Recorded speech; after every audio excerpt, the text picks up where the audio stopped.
रामगढ़ गांव बहुत साधारण था। मिट्टी की गलियां, छप्पर वाले घर। हर सुबह बैलों की घंटियों और औरतों की मटके टकराने की आवाज से गूंजता। इस गांव के किनारे एक टूटा फूटा मकान था। वहीं रहते थे रामू, उसकी पत्नी गीता और 7 साल की बेटी गुड़िया। गरीबी उनके घर का स्थायी मेहमान थी। कभी रामू खेतों में मजदूरी कर लेता, कभी ईंट भट्ठे पर काम मिल जाता। पर ज्यादातर दिन ऐसे बीतते जब घर में चूल्हा भी नहीं जलता। गीता छोटे छोटे टुकड़ों में रोटी सेंक कर गुड़िया को खिला देती और खुद नमक पानी में गुजारा कर लेती। गुड़िया मासूम थी। वो रोज पूछती, अम्मा, कल को बाबू मुझे नई किताब दिलाएंगे ना? मेरी सहेली के पास रंग बिरंगी किताब है। गीता का दिल कांप उठता। किताब क्या, कभी कभी पेट भर खाना जुटाना मुश्किल हो जाता था। एक शाम रामू खेत से थका हारा लौटा। उसकी आंखें गहरी सोच में डूबी थीं। उसने गीता से कहा, ऐसे नहीं चलेगा। गांव में अब काम ही नहीं है। हर दरवाजे पर जाता हूं, सब कहते हैं काम नहीं है। गुड़िया बड़ी हो रही है, उसके सपने पूरे कौन करेगा? गीता, मुझे शहर जाना होगा। शायद वहां कोई मजदूरी मिल जाए। गीता ने डरते हुए कहा, शहर? वहां किसको जानते हो? अगर कुछ न मिला तो? रामू ने उसका हाथ थाम लिया। कोशिश करने वालों की हार नहीं होती। कुछ न कुछ तो मिलेगा। मैं जल्दी लौटूंगा, तू चिंता मत कर। गुड़िया ने मासूमियत से पूछा, बाबू तुम कब आओगे? रामू ने उसे गोद में उठाकर कहा, बहुत जल्दी, और आते ही तेरे लिए खिलौना और मिठाई लाऊंगा। कुछ ही दिनों बाद रामू शहर चला गया। गली के मोड़ पर खड़ी गीता और गुड़िया देर तक उसे जाते देखती रहीं। गीता की आंखें नम थीं, लेकिन उसने हिम्मत से गुड़िया को थाम रखा था। शुरुआत में चिट्ठियां आईं। रामू ने लिखा, यहां काम ढूंढ रहा हूं, जल्दी कुछ बन जाएगा। लेकिन धीरे धीरे चिट्ठियां आनी बंद हो गईं। महीनों बीत गए, कोई खबर नहीं। गीता ने गांव लौटे मजदूरों से पूछा, लेकिन किसी को रामू के बारे में कुछ पता नहीं था। गांव की औरतें ताने मारती, अरे छोड़ गया होगा, शहर की रौनक लग गई होगी। गीता का दिल टूटता, पर वो भरोसा करती, नहीं, मेरा रामू ऐसा नहीं कर सकता। लेकिन पेट भरोसे से नहीं भरता। गुड़िया अब बड़ी हो रही थी। रोज स्कूल जाने की जिद करती। किताब, कपड़े और पेट की भूख, सबके लिए गीता को अकेले संघर्ष करना पड़ रहा था। एक दिन गीता कस्बे की हाट से लौट रही थी। उसने देखा, एक आदमी ठेले पर गर्मा गर्म गोल गोल पकवान बेच रहा था।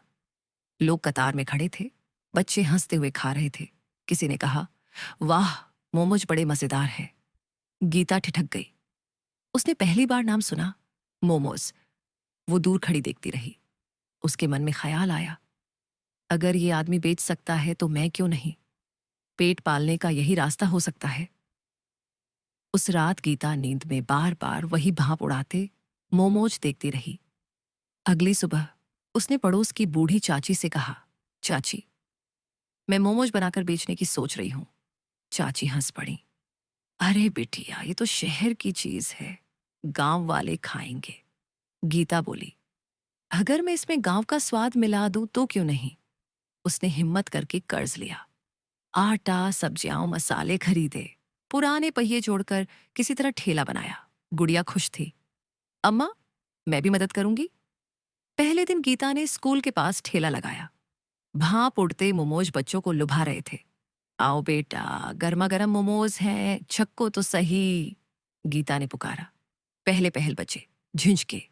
किसी ने हंसते हुए कहा, अरे अम्मा, ये क्या है? गीता ने एक बच्चे को मुफ्त में छकने को दिया। बच्चे ने खाते ही आंखें चमका दी। वाह अम्मा, ये तो बहुत मजेदार है। धीरे धीरे भीड़ बढ़ने लगी। बच्चे दोस्त बुलाने लगे। नौजवान भी छकने आए। गीता की बनाई हरी चटनी का स्वाद सबके दिल में उतर गया। उस दिन जितने मोमोज बनाए थे, सब बिक गए। गीता घर लौटी तो उसकी आंखों से आंसू बह रहे थे। उसने आसमान की ओर देखा और बुदबुदाई, रामू, देखो, तुम्हारी गीता ने हार नहीं मानी। पर संघर्ष यहीं खत्म नहीं हुआ। कस्बे का एक बनिया, जो चाट पकौड़ी बेचता था, गुस्से से आया, अरे ये क्या नया धंधा शुरू कर दिया? हमारी दुकान के सामने ठेला नहीं चलेगा। गीता फोल्डेड हाथ जोड़कर बोली, भैया, मैं गुड़िया का पेट पाल रही हूं। बनिया ताना मारकर चला गया। देखना, 2 दिन में बंद कर दूंगा। गीता डर गई, मगर पीछे नहीं हटी। अगले दिन उसने ठेला चौपाल पर लगा दिया। वहां और भीड़ आ गई। अब लोग कहते, अरे गीता की मोमोज वाली रेहड़ी पूरे गांव में मशहूर हो रही है। गुड़िया पास बैठकर पैसे गिनती और हंसकर कहती, हम्मा, जब बाबू लौटेंगे तो देखेंगे कि हम भी किसी से कम नहीं। गीता मुस्कुराती, लेकिन रात को अकेले बैठकर आसमान से पूछती, रामू, कहाँ हो तुम? तुम्हारी गीता अब भी तुम्हारा इंतजार कर रही है। गीता की मोमोज वाली रेहड़ी अब पूरे गांव की शान बन चुकी थी। सुबह से ही बच्चे, नौजवान और औरतें उसके ठेले पर भीड़ लगाए रहते। उसकी हरी चटनी और स्टीम्ड मोमोज की महक दूर दूर तक फैल जाती। कभी जो लोग कहते थे, गांव में मोमोज कौन खाएगा, वही लोग अब तारीफ करते, अरे गीता ने तो कमाल कर दिया। गांव की गरीबी में भी सबको नया स्वाद चखाया। गुड़िया भी बड़ी हो रही थी। अब वो स्कूल जाती और ठेले पर माँ का हाथ बटाती। हर शाम माँ बेटी ठेले से घर लौटती तो दिल में एक कसक जरूर उठती, रामू की कमी। फिर एक दिन गांव की एक औरत विमला गीता से बोली, गीता बहन, एक बात कहूं तो बुरा मत मानना। गीता ने चौंक कर पूछा, क्या हुआ विमला? विमला ने धीरे से कहा, मैं जब शहर अपनी बहन के घर गई थी, मैंने अपने ही आंखों से तेरे रामू को देखा। वो एक अमीर लड़की के साथ था और सुन, कहते हैं कि उसने उसी से शादी कर ली है। गीता का चेहरा सफेद पड़ गया। उसके सीने पर जैसे किसी ने पत्थर रख दिया। उसने हिम्मत करके पूछा, सच कह रही है? विमला ने सिर हिलाया, हाँ बहन, मैंने खुद देखा। गीता का दिल चूर चूर हो गया। जो उम्मीद अब तक उसे जिंदा रखी थी, वही उम्मीद टूट गई। वो रोई, बिलक पड़ी। गुड़िया मासूमियत से पूछने लगी, अम्मा, क्यों रो रही हो? लेकिन गीता ने आंसू पोंछकर बेटी को सीने से लगा लिया और बोली, अब से हमें किसी की आस नहीं रखनी बेटा, बस मेहनत करनी है। उस दिन से गीता ने अपने आंसू ताकत में बदल दिए।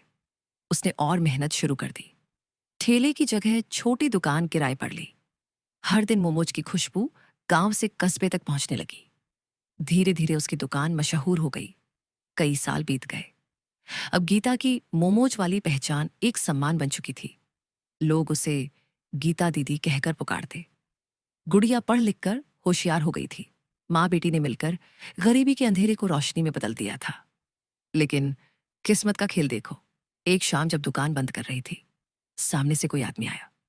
गीता ने उसे देखा और ठिठक गई। वही रामू था, वही चेहरा, लेकिन थका हुआ, टूटा हुआ, आंखों में पछतावा, होंठ कांप रहे थे। गीता, उसकी आवाज भर्रा गई। गीता चुप रही। उसका दिल पत्थर सा हो गया। रामू ने सिर झुका लिया। मैं बहुत बड़ा पापी हूं। शहर में उस अमीर औरत से शादी की थी, सोचा था जिंदगी सुधर जाएगी। लेकिन वो औरत, उसने मुझे नौकर से ज्यादा कुछ न समझा। तिरस्कार, बेइज्जती, बस यही मिला। आज मैं खाली हाथ लौट आया हूं। मुझे माफ कर दे गीता, मुझे अपना ले। आसपास खड़े गांव वाले भी चौंक कर यह दृश्य देखने लगे। गीता की आंखों में आंसू आ गए, लेकिन उसके मन में बीते सालों का संघर्ष उमड़ आया। उसने सोचा, जब हमें सबसे ज्यादा तेरी जरूरत थी, तू छोड़कर चला गया। आज जब सब कुछ मेरे मेहनत से संभल गया, तू लौट आया। रामू उसके पैरों पर गिर पड़ा। गीता, गुड़िया के लिए ही सही, मुझे माफ कर दे। गीता ने सख्त स्वर में कहा, गुड़िया के लिए ही तो तुझे माफ नहीं कर सकती। मैंने उसे तुझ बिन पाला है, आंसू पी पी कर बड़ी की है। तूने हमें अकेला छोड़ दिया था, और आज जब मैं खड़ी हो गई हूं, तू लौट आया। नहीं रामू, अब मेरी जिंदगी में तेरी जगह नहीं है। गांव में सन्नाटा छा गया। सब गीता की हिम्मत देख दंग रह गए। रामू ने सिर पकड़कर रोना शुरू कर दिया, लेकिन गीता ने ठंडे स्वर में कहा, अब मेरी पहचान मोमोज वाली है, पर इस नाम के पीछे मेरा खून, पसीना और आंसू है। तूने जो गुनाह किया है, उसकी माफी तेरे लिए आसान नहीं। गुड़िया पास खड़ी थी। उसने माँ का हाथ थाम लिया और बोली, अम्मा, हमें किसी और की जरूरत नहीं। हमने खुद अपनी दुनिया बनाई है। गीता ने बेटी को सीने से लगाया और दृढ़ आवाज में कहा, हाँ बेटा, अब हम अपने दम पर जीना जानते हैं। ये आदमी हमारी कहानी का हिस्सा था, हमारी मंजिल का नहीं। गांव वाले ताली बजाने लगे। सबने कहा, गीता दीदी सचमुच मिसाल हो। औरत अगर ठान ले तो दुनिया की सबसे बड़ी ताकत बन जाती है। रामू रोते रोते वहीं बैठ गया। उसकी आंखों में पछतावे की नमी थी, लेकिन अब बहुत देर हो चुकी थी। गीता और गुड़िया हाथ पकड़कर दुकान की ओर लौट गईं और आसमान में जैसे उनके संघर्ष की जीत चमक रही थी।